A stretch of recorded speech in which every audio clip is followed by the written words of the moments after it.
Isso porque elas têm o poder de mudar totalmente o controle dos estados sobre o mercado, o que já vem acontecendo aos poucos. O que fez com que desde o início os governos tentassem regulamentar o mercado de criptomoedas e o Bitcoin. Aqui no Brasil, mesmo que o Banco Central ainda não tenha sinalizado nenhuma ação imediata em relação às criptomoedas, existe no Senado e na Câmara dos Deputados alguns projetos de lei que têm o objetivo de criar uma legislação sobre essa regulamentação toda pode impactar o Bitcoin e as criptos.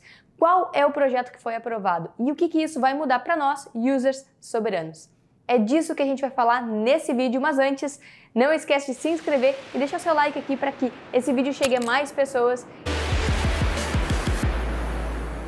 As criptomoedas estão cada vez mais fortes e com a adoção aumenta também o número de golpes que surgem no nome do Bitcoin para passar a perna em outras pessoas. Na prática, vão existir critérios para enquadramento de empresas na categoria de corretoras de criptoativos, também conhecidas como vão ter até 6 meses para se adequarem aí às novas regras assim que o projeto for aprovado por todos os órgãos e passar por todos os trâmites. Esse projeto de lei ele prevê a criação de regras para o mercado cripto que vai ser baseado em as criptos aqui no Brasil, mas ele reforçou que esse é apenas um guia para que o executivo tenha meios concretos de fiscalizar o setor. O que é uma ironia, né? Porque o Bitcoin nos dá justamente segurança contra a desvalorização do dinheiro causada justamente quem precisa de segurança financeira somos nós, contra toda essa distorção que acontece por aí.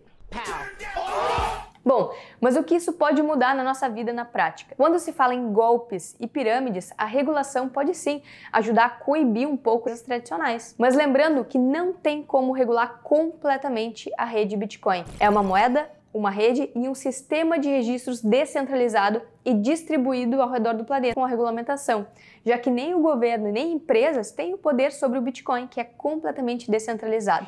Mas users têm um ponto que pode ser sim negativo para o país em si, né, e não tanto para o mercado cripto. Dependendo de como cada país age, que se o Brasil for muito fechado nessa regulação que está por vir, empresas gringas não vão abrir suas filiais aqui no Brasil.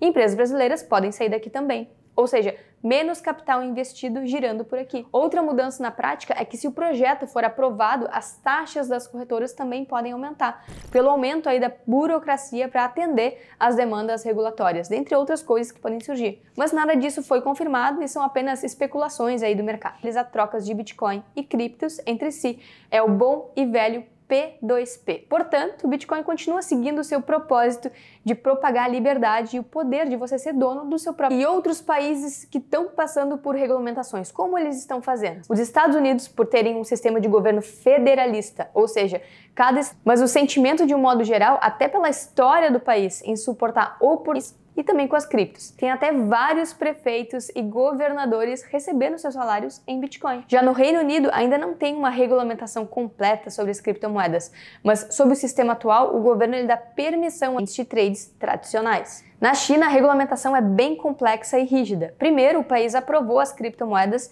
e até a mineração, onde o governo tem poder total e monitora aí todos os gastos. A gente já foi para lá visitar e a gente viu de perto como que estão as coisas e como que está esse processo de adoção. E o que a gente está de olho também é no posicionamento recente E dentre as sugestões de regulamentação do FMI estão que as exchanges sejam licenciadas, por exemplo, os produtos de investimento eles devem ter requisitos semelhantes aí aos das corretoras de valores imobiliários e que também devem ser monitorados pelos reguladores de valores imobiliários, os produtos de pagamentos claros e abrangentes de sua exposição a criptos. Bom, mas de novo, na nossa opinião, a maior ameaça às economias globais é o que já vem acontecendo aí nos últimos anos, justamente pelos bancos centrais guiados pela ação da própria moeda e empobrecimento da população. Chega a ser irônico dizer que Bitcoin, que tanto foi desdenhado, agora é uma ameaça. A ameaça é o próprio sistema financeiro fiat. Bom, por hoje é isso, users. Bora ver como que vai ser essa queda de braço